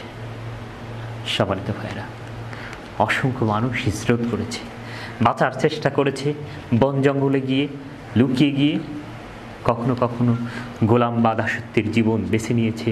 আজও মেক্সিকোর মানুষ, মেক্সিকো অঞ্চল থেকে শুরু করে পৃথিবীর বিভিন্ন অঞ্চলে সেই খ্রিস্টান মানুষদের মধ্যে খুঁজে পাওয়া যায় আরবীয় মানুষের মুখাবয়ব। সম্মানিত ভাইয়েরা, সেই 1785 খ্রিস্টাব্দে সর্বশেষ যাদেরকে ইসলাম গ্রহণ করার অপরাধে মরিস্কো মানে মুসলিম পরিবারের সন্তান হিসেবে তাদেরকে অপবাদ দেওয়া হচ্ছিল যে তোমরা ইসলাম গ্রহণ করেছ। এবং তখনকার গির্জার এনভায়রনমেন্টটা এরকম ছিল, পুরোহিতদের এত ক্ষমতা ছিল যে একটা মানুষের উপরে কিছু পানি ছিটিয়ে দিয়ে বলেছে যে এটি পবিত্র পানি, এই পবিত্র পানি এরা গ্রহণ করেছে, এরা হচ্ছে আজ থেকে খ্রিস্টান। কিছুদিন পরেই তাকেও অপবাদ দেওয়া হতো এই খ্রিস্টান প্রকৃত মনে প্রাণে খ্রিস্টান নয়, সুতরাং এর সকল সম্পত্তি বাজেয়াপ্ত করা হয়। ইনকুইজিশনের সদস্য, আজকে র্যাব যেরকম বাড়ি থেকে মানুষকে তুলে নিয়ে আসে, ঠিক ইনকুইজিশনের সদস্যরা সেরকম করে মুসলমানদেরকে তুলে নিয়ে আসতো, নিয়ে এসে তাদেরকে নির্যাতন করত, তাদেরকে হত্যা করত, আর তাদের সম্পদগুলোকে সেই গির্জাগুলো বাজেয়াপ্ত করত। এগুলো হিস্ট্রি, এগুলো ফ্রান্সের ইতিহাসবিদরা লিখেছে, জার্মানির ইতিহাসবিদরা লিখেছে, ইটালির ইতিহাসবিদদের থেকে প্রাপ্ত তথ্যের অনুযায়ী আমি বলছি। সম্মানিত ভাইয়েরা, সেই 1785 খ্রিস্টাব্দের সর্বশেষ যখন নির্যাতনের স্টিম রোলার আর সহ্য করতে পারছে না, যখন চারিদিকে বুঝতে পেরেছে সেই শাসকরা যে একটি বিদ্রোহ হতে পারে, সেই স্পেনের মুসলমানদেরকে কালিমা পড়ার অপরাধী, শুধুমাত্র একটি আরবি অক্ষর, একটি আরবি হরফ, একটি আরবি হরফের বই, একটি পাতা রাখার অপরাধী, তাদেরকে প্রচণ্ডভাবে নির্যাতন করা হচ্ছে, হত্যা করা হচ্ছে। অথচ ইউরোপকে জ্ঞানের শিখা জ্বালিয়েছে সেই স্পেন, এই কর্ডোবা, সেভিল, উলিটুলা, গ্রানাডা। আমেরিকার রাস্তায় যখন হাঁটু পানি, রাজপথে যখন হাঁটু পানি, তখন স্পেনের রাস্তায় সোডিয়াম বাল্ব জাতীয় একটি বাল্ব চলেছে। তখন মানুষের জন্য ঝর্ণা থেকে শুদ্ধ পানির ব্যবস্থা করা হয়েছে। সেখানকার জীবনযাত্রা অনেক বেশি সমৃদ্ধ ছিল। সেই আল-আহমরা প্রাসাদ পৃথিবীর সমসাময়িক সময়ে গর্ব বা অহংকারের প্রতীক হিসেবে দাঁড়িয়েছিল। সেই মুসলমানদের আজকে শুধুমাত্র কোরআনের একটি পাতা রাখার অপরাধে তাকে হত্যা করা হচ্ছে। কখনো কখনো অপবাদ দেওয়া হচ্ছে যে তোমরা খ্রিস্টান নও, তোমরা মুসলমান। সর্বশেষ একটি বিদ্রোহ হয় যে হ্যাঁ আমরা মুসলমান। মনের মধ্যে কোরআন জানে না, হাদিস জানে না, পড়তে জানে না, কি করে পড়তে হয়। মনের মধ্যে লালিত একটি স্বপ্ন, আমার পূর্বপুরুষরা কোনো এক সময় মুসলমান ছিল। তারা ঘোষণা করেছিল লা ইলাহা ইল্লাল্লাহু মুহাম্মাদুর রাসূলুল্লাহ। কালিমা শাহাদাত পড়তে পড়তে তাদেরকে এই অপরাধে, মুসলমান হওয়ার অপরাধে, সেই বিদ্রোহের অপরাধে তাদেরকে সেই উত্তপ্ত তেলের উপরে, জ্বলন্ত তেলের উপরে যখন দাঁড় করিয়ে দেওয়া হয়েছে, সেই জ্বলন্ত তেলের উপরে দাঁড়িয়ে কালিমা শাহাদাত পড়তে পড়তে হাসতে হাসতে মৃত্যুবরণ করেছে। সম্মানিত ভাইয়েরা, এটি হচ্ছে প্রেরণার এত কিছু। পৃথিবীর সকল সম্পদ একদিকে, হযরত মাসআব রাদিয়াল্লাহু তাআলা আনহুকে সম্পদ দিয়ে ইসলাম থেকে বিরত রাখা যায়নি। পৃথিবীর সকল সম্পদ একদিকে আর ঈমান একদিকে। ঈমানের বিজয় হয়েছে, মৃত্যুবরণ করেছে, ঈমানের বিজয় হয়েছে, শাহাদাত বরণ করেছে। সম্মানিত ভাইয়েরা, যারা আমাদেরকে সন্ত্রাসী বলে গালি দেন, যারা আমাদেরকে জঙ্গি বলেন, আমরা তাদেরকে বলে দিতে চাই আমাদের শান্তিপ্রিয়তা বুলেটের চেয়েও অনেক বেশি শক্তিশালী। আমরা শান্তিপূর্ণভাবে এই পৃথিবীতে তাওহীদে বিশ্বাস স্থাপন করে ঈমানের পরীক্ষায় উত্তীর্ণ হতে চাই ইনশাআল্লাহ। সম্মানিত ভাইয়েরা, আব্দুল হামিদ শিবিরের প্রথম শহীদ সাব্বির, হামিদ, আয়ুব, জব্বার একসাথে শাহাদত বরণ করেছিলেন 1982 সালে। 1982 সালের 11ই মার্চ, যেটি শিবিরের শহীদ দিবস। এখানে শহীদ আব্দুল হামিদ ভাই নবীনবরণ অনুষ্ঠান চলছিল। অনুষ্ঠানে জাসদ থেকে শুরু করে সকল জাসদ, ছাত্রলীগ, ছাত্রদল, প্রগতিশীল ছাত্র জোট, বাসদ থেকে শুরু করে সকলে সম্মিলিতভাবে ইসলামী ছাত্র শিবিরের নবীনবরণ করার সেই অধিকারটুকু থেকে ইসলামী ছাত্র শিবিরকে বঞ্চিত করার লক্ষ্যে সকল ষড়যন্ত্র করেছে, এই নবীনবরণকে ভণ্ডুল করার চেষ্টা করেছে। এরপরে সর্বশেষ ইসলামী ছাত্র শিবিরের উপর প্রচণ্ডভাবে আঘাত করা হয়েছে। বিশ্ববিদ্যালয়ের সেই মেন গেটের পাশেই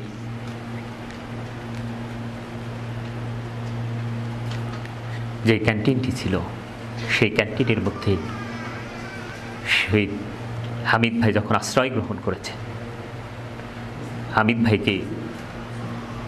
ভাইকে বলা হচ্ছে, একটি ইটের উপর মাথা রেখে আরেকটি ইট দিয়ে ধরে রেখে বলা হচ্ছে যে তুমি যদি ইসলামী ছাত্র শিবির করা ছেড়ে দাও তাহলে তোমাকে এখান থেকে ছেড়ে দেওয়া হবে।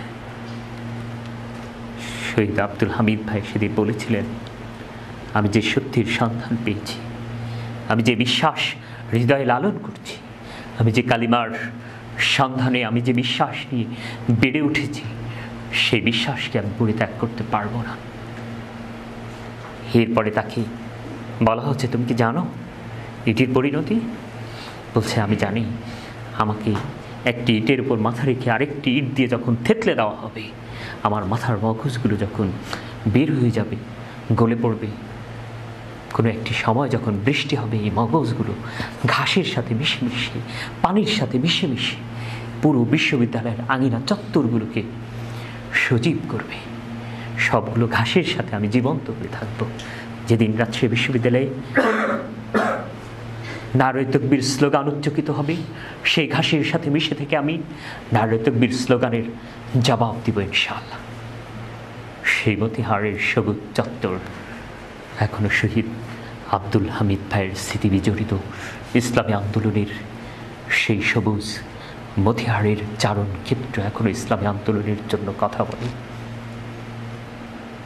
সেদিন শহীদ আব্দুল হামিদ ভাইকে হত্যা করা হয়েছিল, কিন্তু তবু ইসলামী আন্দোলন থেকে তাকে বিচ্যুত করা যায়নি। প্রিয় ভাইয়েরা, আজও আমার কাছে সেই কান্নার আওয়াজগুলো ভেসে আসে। যখন শুনি হবিবুর রহমান হল থেকে, সে আওয়াজটি যেন ভেসে আসছে। হবিবুর রহমান হলে আমাদের প্রিয় ভাই রুহুলকে এক হাত কেটে দেওয়া হচ্ছে,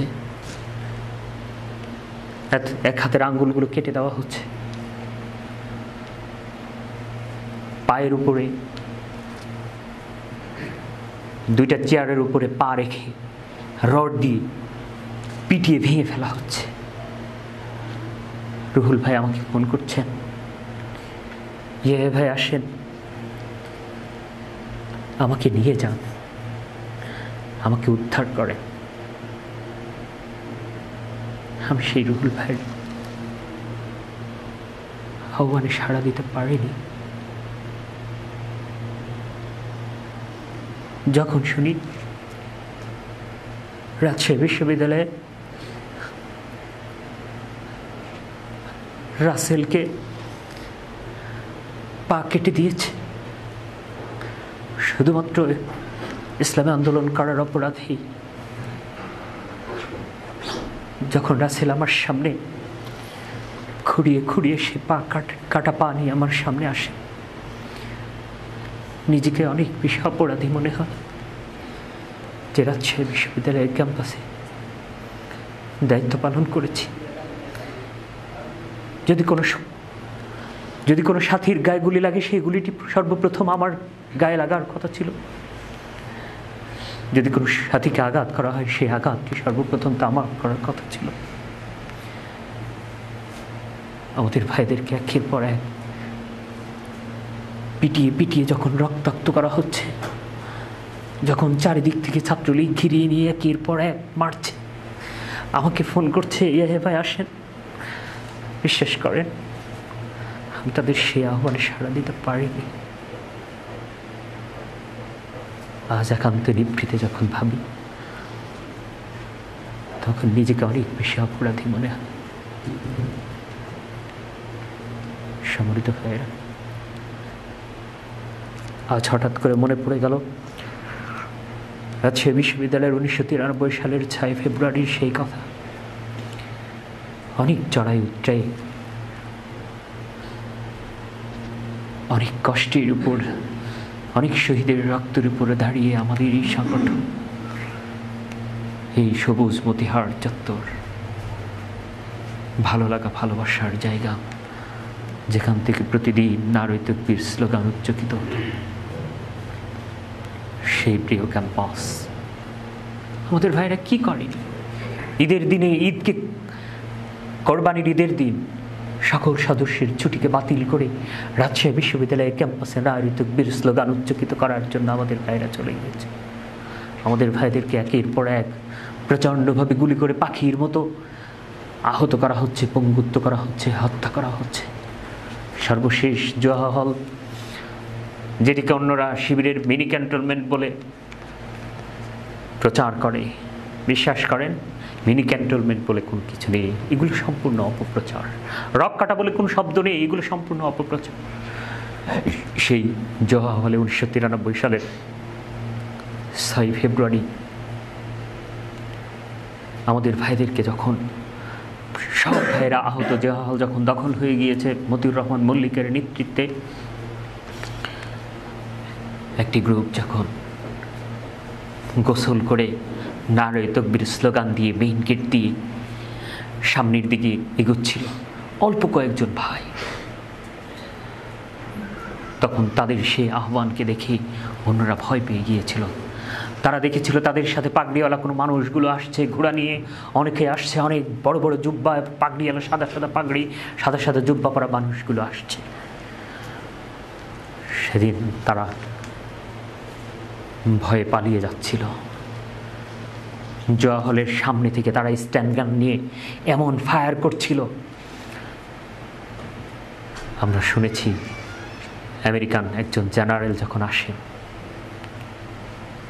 এই মার্কিন জেনারেল ওই জায়গাটি পরীক্ষা করে বলেছিলেন, পৃথিবীতে বদর যুদ্ধের পর আর কোনো জায়গায় সাহায্য এসে ছিল কিনা জানি না, তবে আমার কাছে কেন জানি মনে হয় যে পৃথিবীতে বদর যুদ্ধের পর দ্বিতীয় কোনো জায়গায় যদি আল্লাহর সাহায্য আসে, ফেরেশতাদের পক্ষ থেকে যদি এসে থাকে, তাহলে সেটি হচ্ছে এটি জোয়া হলের 1993 সালের 6 ফেব্রুয়ারির এই ময়দানে। কি করে সম্ভব এতগুলো গুলি চালানোর পরেও এতগুলো অস্ত্রের সামনে কিভাবে কিছু মুষ্টিমে কিছু মানুষ টিকে থাকে? যখন ফায়ার করা হচ্ছিল, গাছের ডালগুলো একটা গুলিতে 3টা টুকরো হয়ে যাচ্ছিল। স্ট্যান্ড গান, মেশিন গান থেকে শুরু করে সকল ধরনের অস্ত্রের প্রতিযোগিতা সেদিন সম্মিলিত ছাত্রকে ব্যবহার করেছিল। সেদিন মোস্তাফিজ নামের শিবিরের একজন ভাই ছিলেন, প্রথম বর্ষে ভর্তি হতে এসেছেন। তিনি ভর্তি হতে এসে যখন শুনেছেন রাজশাহী বিশ্ববিদ্যালয়ের সভাপতি বলেছেন কে কোথায় আছেন, যুদ্ধের ময়দানে চলে আসেন, ইসলামের ছাত্র শিবিরকে উৎখাত করা হচ্ছে, ইসলামের ছাত্র শিবিরের উপর নির্মমভাবে নির্যাতন করা হচ্ছে। সেদিন মুস্তাফিজ ভাই সেই মিছিলে শরিক হওয়ার পর সামনে থেকে প্রচণ্ড ব্রাশ ফায়ার আসছিল। সেই ব্রাশ ফায়ারের গুলিতে যখন তিনি আহত, তাকে যখন হাসপাতালে নিয়ে যাওয়ার জন্য সবাই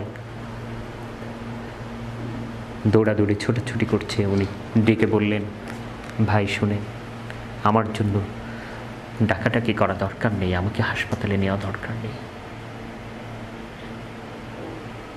আমি তো জান্নাতের সুঘ্রাণ পাচ্ছি, আমার জীবনের অন্তিম মুহূর্তে এসে গিয়েছে।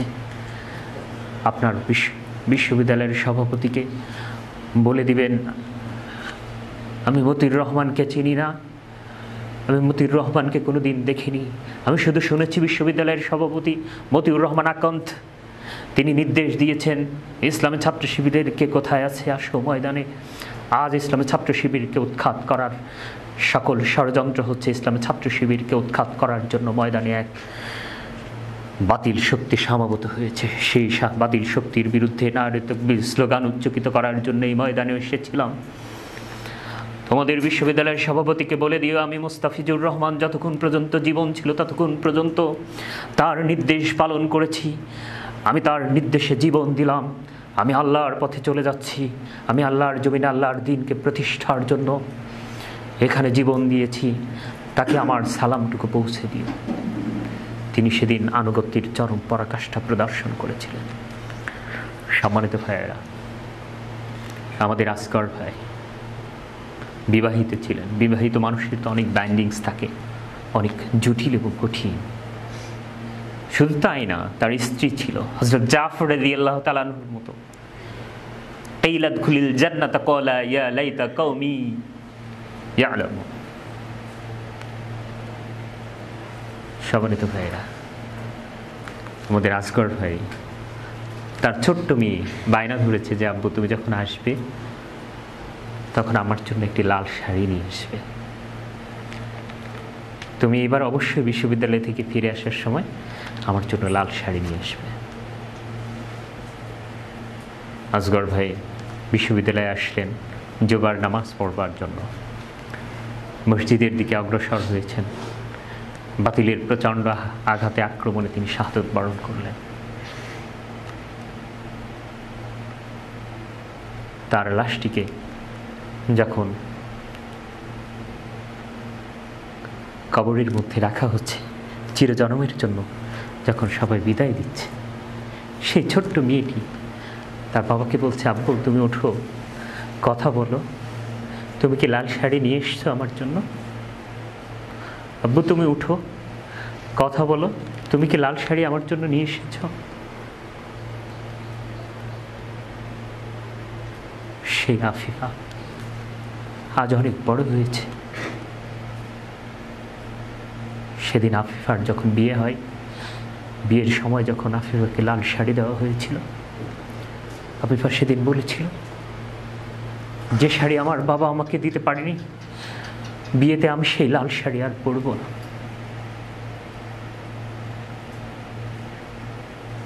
সম্মানিত ভাইরা, ইসলামী আন্দোলন করার কারণেই এরকম অনেক আফিফারা তার বাবাকে কোরবানি দিয়েছে।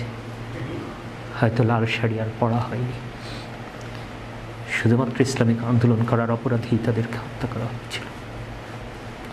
সম্মানিত ভাইয়েরা, আমাদের প্রিয় ভাই রবিউল ইসলাম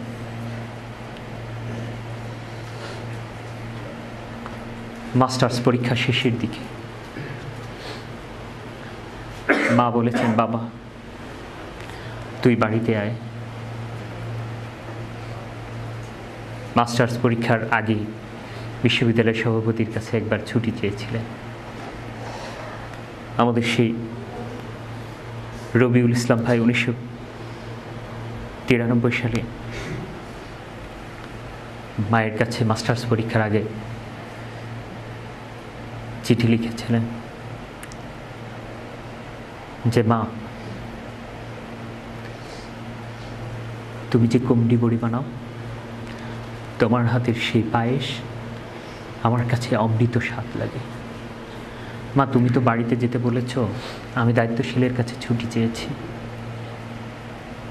কিন্তু দায়িত্বশীল বলেছেন, বিশ্ববিদ্যালয়ের সভাপতি বলেছেন বিশ্ববিদ্যালয়ের পরিস্থিতি ভালো না, এখন কারো ছুটি হবে না। মা আমার কাছে কেন যেন মনে হয় তোমার সাথে এই পৃথিবীতে হয়তো আমার আর দেখা হবে না। বিশ্ববিদ্যালয়ের পরিস্থিতি খুব খারাপ, মা তুমি দোয়া করো এখানে যেন আল্লাহর জমিনে আল্লাহর দিন যেন বিজয়ী হয়। মা আমি যদি শাহাদাত বরণ করি তুমি আমার জন্য কেঁদো না, মা, তুমি আমার জন্য দোয়া করো। এরকম একটি চিঠি লিখেছেন, লিখে বাড়িতে পোস্ট করেছেন। উনি পরীক্ষার হলে গিয়েছেন, পরীক্ষা শেষ পরীক্ষার দিন হলে গিয়েছেন, পরীক্ষা দিচ্ছেন। হঠাৎ চারিদিকে কিসের যেন শব্দ, আওয়াজ। উনি বুঝতে পেরেছেন ক্যাম্পাসে পরিস্থিতি খারাপ, হয়তো আমাদের ভাইদেরকে বিশ্ববিদ্যালয় থেকে নিশ্চিহ্ন করে দেওয়া হচ্ছে, প্রহার করা হচ্ছে। উনি রুম থেকে বের হওয়ার জন্য স্যারের কাছে যখন খাতা জমা দিতে গেলেন, স্যার খাতা দেখে বলছে যে না, তুমি এই খাতা পূর্ণ মার্কস না করে যেতে পারো না, কারণ তুমি ফেল করবে। সেদিন বিশ্ববিদ্যালয়ের স্যারকে বলেছিলেন যে স্যার, ফেল পাস আমি বুঝি না, জীবনের চূড়ান্ত ফায়সালা হতে যাচ্ছে, ফেল পাস তো হবে কিয়ামতের দিন, জান্নাত জাহান্নামের সেই চূড়ান্ত ফায়সালার মধ্য দিয়ে ফেল পাস নির্ধারিত হয়ে যাবে। আমি দুনিয়ার কোনো ফেল পাস চাই না, আমি জান্নাতের ফেল পাস চাই। আমি জান্নাতে পাস করার জন্য আমি এখানে আর অপেক্ষা করতে পারছি না। দুনিয়ার পাস আমি নিতে চাই না, আমি জান্নাতের পাস নিতে চাই। তিনি সেদিন বিশ্ববিদ্যালয়ের টিচারের কাছে খাতা জমা দিয়ে বাহিরে যখন আসেন, আসার পরে তিনি শাহাদত বরণ করেন। তার লাশ যখন দায়িত্বশীল ভাইয়েরা নিয়ে যান, বাড়িতে নিয়ে যাচ্ছে, যাওয়ার পরে মায়ের সামনে যখন লাশ রেখে দায়িত্বশীল ভাইয়েরা যখন কাঁদছেন, শহীদ রবিউল ইসলাম ভাইয়ের মা তাদেরকে চিঠি দেখিয়ে বলেছিলেন, তোমরা কেন কাঁদছ? আমার রবিউল তো শাহাদত বরণ করছে, আমার রবিউল তো আমাকে কাঁদতে নিষেধ করেছে, তোমরা তার সাথীরা কেঁদো না। সম্মানিত ভাইরা, শহীদ রবিউল ইসলাম ভাই শাহাদত বরণ করার পর, দাফন করার পর তাকে বাঁশবাগানে চিরনিদ্রায় শায়িত সেই রবিউল ইসলাম ভাই যখন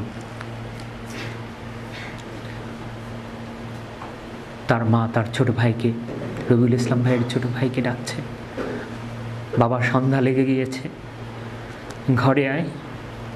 বলছে, মা আমি কোন ঘরে যাব? ভাইয়া আমাকে আদর করতো, ভাইয়া আমাকে পড়া দেখিয়ে দিত, আমার খোঁজ নিত, আমাকে চকলেট কিনে দিত, আমাকে চুইনগাম কিনে দিত। সেই ঘরে আমি আর যাব না মা। যে ঘরে ভাইয়া নেই, আমি সে ঘরে আর ফিরে যাব না। সম্মানিত ভাইয়েরা, শহীদ শরীফুজ্জামান নোমানী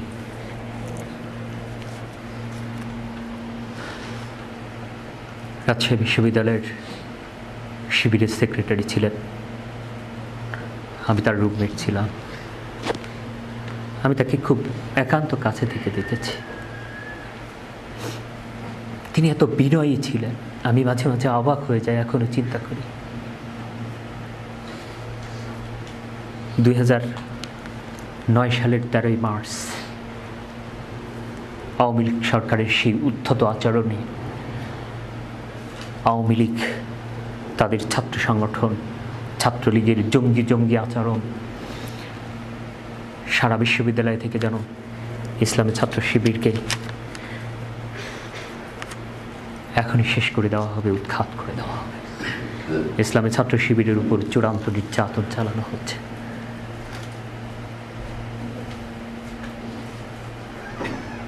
আগের দিন শহীদ আয়ুব ভাইয়ের বাসায় গিয়েছিলেন শহীদ শরীফুজ্জামান নোমানী ভাই। শহীদ আয়ুব ভাইয়ের মা বলেছেন যে বাবা আজকে থেকে যাও। তিনি বলেছেন যে মা আমি আজকে থাকতে পারবো না, আমি আজকে থাকতে পারবো না, বিশ্ববিদ্যালয়ের পরিস্থিতি ভালো না। 11ই মার্চ শহীদ দিবসের মিছিলের মধ্য দিয়ে ছাত্রলীগ মিছিল নিয়ে যাচ্ছিল। সেদিন তাদের সাথে একটু ধাওয়া পাল্টা দেওয়া হওয়ার কারণে যে 22 দফা প্রশাসনের পক্ষ থেকে করে দেওয়া হয়েছিল সেই 22 দফাকে তারা ভুলণ্ঠিত করে তাদের মেয়রের পক্ষ থেকে, বিশ্ববিদ্যালয় প্রশাসনের পক্ষ থেকে এবং সকল ছাত্র সংগঠনের প্রতিনিধিরা মিলে বসে সেই 22 দফা প্রণয়ন করেছিল। সেই 22 দফায় স্বাক্ষর করার পরেও ছাত্রলীগ প্রতিহিংসার বশবর্তী হয়ে ইসলামী ছাত্র শিবিরের মিছিলের উপর আক্রমণ করেছে। 12ই মার্চ সারা রাত একের পর এক গ্রেপ্তার অভিযান চলে। শহীদ শরীফুজ্জামান নোমানী ভাই সারা রাত ঘুমাতে পারেননি। সব হলগুলোতে একের পর এক গ্রেপ্তার অভিযান চলছে। শহীদ শরীফুজ্জামান নোমানী ভাইয়ের কাছে একের পর এক খবর আসছে। আমি গভীর রাত্রে এই শহীদ শরীফুজ্জামান নোমানীকে দেখতাম গভীর রাত্রে ঘুম থেকে উঠে তাহাজ্জুদের নামাজ পড়ছেন, চোখ দিয়ে টপ করে পানি পড়ছে। মাঝে মাঝে দেখতাম রাত্রে 3টার সময়, 3:30টার সময় কথা বলছে। একটি কর্মী চিটাগাংয়ে গিয়েছেন, তার থাকা পৌঁছলো কিনা, সেখানে গিয়েছে কিনা, কোনো দায়িত্বশীলের সাথে যোগাযোগ হয়েছে কিনা, এটি নিয়ে খোঁজ নিয়ে ব্যস্ত। আমি মাঝে মাঝে চিন্তা করতাম যে একজন মানুষ কি করে পারে। আমল থেকে শুরু করে অনেক দিকে অনেক বেশি সুন্দর ছিলেন। মসজিদে খুতবা যখন দিতেন আমি অভিভূত হয়ে যেতাম। তার কোরআন তেলাওয়াত সবসময় কানের মধ্যে একটা হেডফোন থাকতো, কারি সুদাইসির তেলাওয়াত উনি শুনছেন, একের পর এক শুনছেন, আর অনেক কোরআন তেলাওয়াত করছেন। ওনাকে ইসলামী ছাত্র শিবির করার কারণে ওনার পরিবার থেকে প্রচণ্ড প্রেশার ক্রিয়েট করা হতো যে ইসলামী ছাত্র শিবির করা বাদ দাও, কিন্তু তারপরে উনি ইসলামী ছাত্র শিবির করা বাদ দেননি। পরিবার থেকে টাকা দেওয়া হয়নি, বিশ্বাস করেন, তার পরিবার থেকে তাকে টাকা দেওয়া হয়নি। কাঁদতে কাঁদতে চলে এসছেন, বলছেন মা আমি তো ইসলামে আন্দোলন করি, শুধুমাত্র ইসলামে আন্দোলন করার অপরাধী, কেন আমাকে টাকা দেওয়া হবে না? তার পরিবার থেকে তাকে টাকা দিতে চাওয়া হয়নি। এরপর রাজশাহী বিশ্ববিদ্যালয়ে যখন 13ই মার্চ সকাল হলো, আমাকে বলছে চলেন আমরা সবাই মিলে সম্মিলিতভাবে যখন বিরোধপুর গেট দিয়ে বিশ্ববিদ্যালয়ের ভিতরে প্রবেশ করলাম, চারিদিক থেকে পুলিশ ঘিরে নিল। উনি বললেন যার যার হলে চলে যান। উনি এসএম হলের মধ্যে অবস্থান করলেন। আমি বের হয়ে কয়েকজন মিলাই আমাদেরকে বলল যে আপনারা একটু বাহিরে যান, সময় হলে ডেকে নিব। উনি আর ডাকেননি, হলের ভাইদেরকে নিয়ে প্রত্যেক হলে যেখানে যে হলগুলোতে আমাদের ভাইরা জিম্মি ছিল তাদেরকে একের পর এক উদ্ধার করছেন। সরোয়ারদ্বীপ, মাদার বক্স, হবিবুর, জিয়াউর রহমান হল, জোয়া হল, আমির আলী হল, লতিফ হল থেকে শুরু করে সকল হলের ভাইদেরকে তিনি উদ্ধার করলেন। এরপরে ওনার কাছে যখন খবর আসে যে রাজশাহী বিশ্ববিদ্যালয়ের সাংগঠনিক সম্পাদক ফরহাদ আলমকে আটকে রাখা হয়েছে, ছাত্রলীগ আটকে রেখেছে, উনি এটি শোনার পরে ব্যাকুল হয়ে গিয়েছেন। ওনার কাছে যখন খবর আসলো আমাদের ভাইদেরকে পিটিয়ে আহত করা হচ্ছে, আমাদের ভাইয়েরা প্রায় প্রাণ উষ্ঠাগত, আমাদের ভাইয়েরা অনেক ভাই আহত হয়েছে, এখন তাদেরকে একটি শেরে বাংলা হলের সেই গেস্ট রুমের মধ্যে সমবেত করে তাদেরকে একের পর এক মারা হচ্ছে, তাদেরকে হয়তো বা মেরে ফেলা হবে। তিনি এটি শোনার পরে অনেক বেশি বিচলিত হয়ে গেলেন। তিনি সেই মোহাম্মদ বিন কাসিমের মতো তাদেরকে উদ্ধার করার জন্য আসলেন। তিনি সকল ভাইদেরকে তাদের হলগুলোতে নিরাপদে রেখে এরপরে তিনি মুজিব হলের ভাইদেরকে উদ্ধার করলেন। মুজিব হলের ভাইদেরকে উদ্ধার করার পর তিনি যখন শেরে বাংলা হলে যাচ্ছেন, শেরে বাংলা হলের সব গেট আবদ্ধ। এরপরে শেরে বাংলা হলের গেটকে ভেঙে যখন পিছন দিয়ে যাওয়া হলো, সকল ভাইদেরকে একের পর এক উদ্ধার করে নিয়ে গিয়ে যখন বাহিরে চলে যাওয়া হচ্ছে, সব ভাইয়েরা প্রাচীরের উপর উঠে সবাই চলে গিয়েছে, প্রাচীরের ওই পারে লাফ দিয়েছে, প্রচণ্ড গর্ত, অনেক ভাই আহত, অনেক ভাই প্রায় হুঁশ নেই, পঙ্গু, অনেক ভাই গুলিবিদ্ধ পঙ্গু, অনেক ভাইকে 3 তলার ছাদ থেকে ফেলে দেওয়া হয়েছে। রায়হান ভাই, জিন্না ভাই, এরপরে মিনহাজ ভাই, অনেকেই, নোমানী ভাই সেই আহতদেরকে নিয়ে সামনের দিকে যখন চলে যাচ্ছেন, তাদেরকে ওয়াল পার করে দিয়ে তিনি যখন ওয়াল টপকাতে যাচ্ছেন,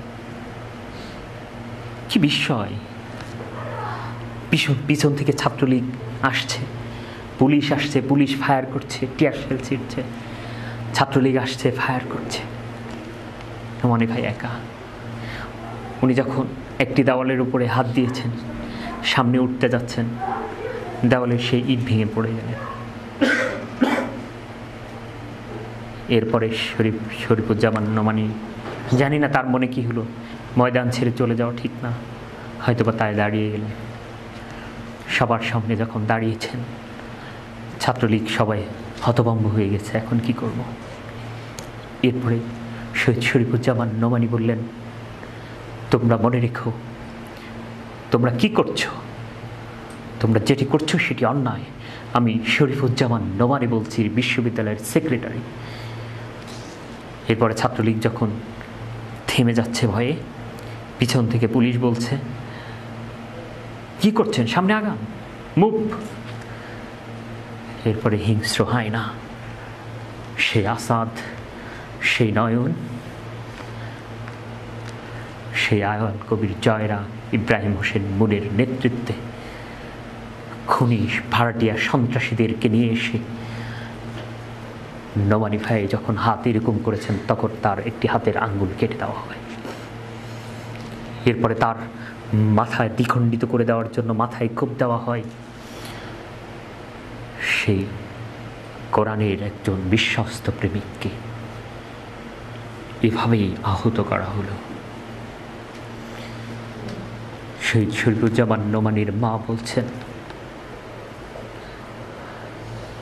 বিশ্বাস করো, আমার সাথে যখন শহীদ শরীফুজ্জামান নোমানীর মায়ের কথা হয়, আমি দেখা করার পর মা বলছিলেন, যখন সবাই চলে গিয়েছে, আমার নোমানী যখন একা পড়েছিল, তখন আমার মনে হয় আমার তো বয়স হয়ে গিয়েছে, বয়সের ভারে নুয়ে পড়েছি, বৃদ্ধ হয়ে গিয়েছি, আমার বেঁচে থেকে কী লাভ।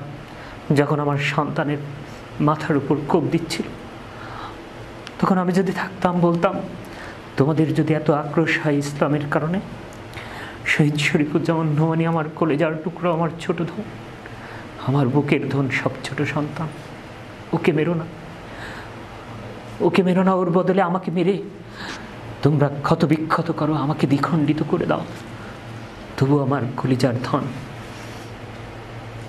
নোমানীকে হত্যা করো না।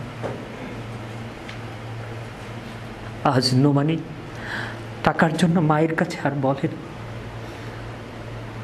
আজ নোমানী ফোন করে বলে না, মা আজকে দায়িত্বশীলরা আসবে, তুমি পিঠা বানাও। নোমানীর ছোট ছোট ভাস্তারা আর নোমানীর জন্য অপেক্ষা করে না, চাচ্চু আসবে, ঈদে আমাদেরকে কিছু দিবে, চাচ্চুর সাথে ঈদের মাঠে যাব, আর কেউ প্রতীক্ষা করে না। সেই শহীদ শরীফুজ্জামান নোমানীর মায়ের কোনো প্রশ্নের উত্তর আমি দিতে পারিনি। ওমা নাকামু মিনহুম ইল্লা ইউমিনু বিল্লাহিল আজিজিল হামিদ। তারা শুধু আল্লাহর উপরে ঈমান এনেছি, আল্লাহকে বিশ্বাস করেছি, এই কথা বলার অপরাধী তারা ইসলামী আন্দোলনের কর্মীদেরকে হত্যা করে। সম্মানিত ভাইয়েরা, শহীদ আসলাম ভাই বাবা, শহীদ আয়ুব ভাইয়ের বাবার সেই চোখের অশ্রুগুলো এখনও আমাকে তাড়িত করে। যখন শহীদ আয়ুব ভাইয়ের বাবা বলে যে তুমি খেয়ে যাবে, আমি যখন বলি যে না, আমাকে দ্রুত যেতে হবে, বলে যে আমার আয়ুব যদি থাকতো তাহলে তুমি না খেয়ে যেতে পারতো না। আমার আয়ুব নেই, আমার মনে হয় যে আমার আয়ুব এসছে।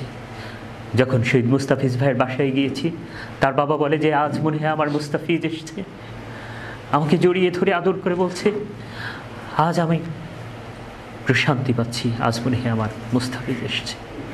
যখন শহীদ আসলাম ভাইয়ের বাবাকে বলছি যে বাবা আপনি এত বিচলিত হচ্ছেন কেন, রাত্রে তো ঘুমান না, বলছে তুমি তো কি বুঝবে, তুমি তো কোনো বাবা হওনি, তুমি তো কোনো কষ্ট বুঝবে না, একজন বাবার কি কষ্ট সন্তান হারানোর সেটা আমি জানি। গভীর রাত্রে তোমাদের কাছে এসে আমার মনে হয় যেন আমি আমার সন্তানকে পেয়েছি, তাই ঘুমোতে পারি না, ছটফট করে, মনে হয় আমার আসলাম বুঝি আমার কাছে এসে পাশে ঘুমিয়েছে, তাই খুব বেশি দেখতে ইচ্ছে হয়, তাকে মাথা নেড়ে দেখতে ইচ্ছে হয়। তোদের তো সময় থাকে না, তোরা তো অনেক বেশি ব্যস্ত থাকিস, তোরা তো প্রোগ্রাম নিয়ে থাকিস, তোরা কি বুঝবি। পরে আবার শহীদ আসলাম ভাইয়ের বাবা বলতো, মনের খেদ হয়তো সন্তান হারানোর কষ্টটা ভুলে থাকার জন্য তোদেরকে একটু কষ্ট দিই, কিছু মনে করিস না বাপ। সম্মানিত ভাইয়েরা, আমাদের এ সকল শহীদের রক্তগুলো আমাদের অনুপ্রেরণা, যারা ইসলামের জন্য জীবন্ত সৈনিক ছিল, এদেশের মুখারাঙা মানুষের মুখে হাসি ফোটানোর জন্য যারা জীবন দিয়েছে, যারা এদেশে ইসলাম প্রতিষ্ঠা করার জন্য জীবন দিয়েছে, তাদেরই উত্তরসূরি আমরা। আমার ভয় হয় আমরা যদি আমাদের যথাযথ দায়িত্ব পালন করতে না পারি, তাহলে আমার ভয় হয় শহীদ শরীফুজ্জামান নোমানীর নেতৃত্বে শহীদ সাব্বির, হামিদ, আয়ুব, জব্বাররা থেকে শুরু করে সবাই এসে যখন আমাদেরকে জিজ্ঞেস করবে যে আমরা ইসলাম প্রতিষ্ঠার জন্য বাংলাদেশের উর্বর ভূমিতে নিজেদের জীবনকে উৎসর্গ করে দিয়েছিলাম, তোমাদের জন্য রেখে এসেছিলাম উর্বর এক ক্ষেত্র, সেই ক্ষেত্রতে ইসলাম প্রতিষ্ঠা করার দায়িত্ব তোমাদের উপর বর্তিয়েছিল, তোমরা সেই দায়িত্ব পালন করতে পারোনি, আজ তোমাদের জন্য জান্নাত নয় জাহান্নাম নির্ধারিত। সেদিন যেন আমরা আল্লাহর কাছে ধরা না খেয়ে যাই, সে বিষয়গুলো আমাদেরকে ভাবতে হবে। যারা 28 অক্টোবরে ঢাকার রাজপথে জীবন দিল, যাদেরকে প্রকাশ্যে গুলি করে পাখির মতো হত্যা করা হয়েছে, যাদেরকে ঢাকার রাজপথে খুঁচিয়ে খুঁচিয়ে হত্যা করা হয়েছে, আমি বিশ্বাস করি অবশ্যই তাদের রক্ত বৃথা যাবে না। এই দেশ এবং জাতির জন্য তারা উৎসর্গিত থাকবে, তারা এই দেশ এবং জাতিকে মুক্ত করবে ইনশাআল্লাহ। তাদের আত্মাগুলো আজ অসংখ্য মানুষের হৃদয়ে আশার সঞ্চার করেছে, ঈমান জাগিয়ে তুলেছে। সম্মানিত ভাইরা, আমরা বিশ্বাস করি তাদের রক্তগুলো কখনো বৃথা যাবে না। এই দেশ এবং জাতি একসময় ঐক্যবদ্ধ হয়ে এই জাতির যারা শত্রু, যারা ইসলামী মূল্যবোধের বিপক্ষে অবস্থান নিয়েছে, যারা বাংলার মাটি থেকে ইসলামী নেতৃত্বকে উৎখাত করে দিতে চায়, আমরা তাদেরকে বলে দিতে চাই, তোমরা বাংলার রাজপথে একের পর এক পিছঢালা কালো পথে একের পর এক গুলি করে আমাদের ভাইদেরকে হত্যা করতে পেরেছ, কিন্তু রাজপথ থেকে মিছিল থেকে আমাদের ভাইদেরকে সরাতে পারোনি, আমাদের ভাইদের জনপ্রিয়তা কমাতে পারেনি। এই দেশ এবং জাতি যতদিন বেঁচে থাকবে ততদিন পর্যন্ত শহীদ আব্দুল কাদের মোল্লা, মতিউর রহমান নিজামী, মীর কাশেম আলী মিন্টুরা এদেশের মানুষের কাছে আশার ধ্রুবতারা হয়ে বেঁচে থাকবে ইনশাআল্লাহ। As the star that are stare in the time of our darkness, হতাশাগ্রস্ত তরুণ যুব সমাজের কাছে আশার ধ্রুবতারা হয়ে থাকবে। এদেশের মানুষের হৃদয়ে ঈমান সঞ্চার করবে এই মানুষগুলো। সেই দিন, সেই প্রতীক্ষা, যেদিন এদেশে ইসলাম প্রতিষ্ঠিত হবে, কালিমার পতাকাকে উড্ডীন হবে, পথ করে উঠতে থাকবে, সেই দিনের পথ চেয়ে সকলকে হৃদয়ের গভীর থেকে আন্তরিক মোবারকবাদ জানিয়ে আমার কথা এখানে শেষ করছি। ওয়া আখিরু দাওয়ানা আলহামদুলিল্লাহ, আসসালামু আলাইকুম ওয়া রাহমাতুল্লাহ।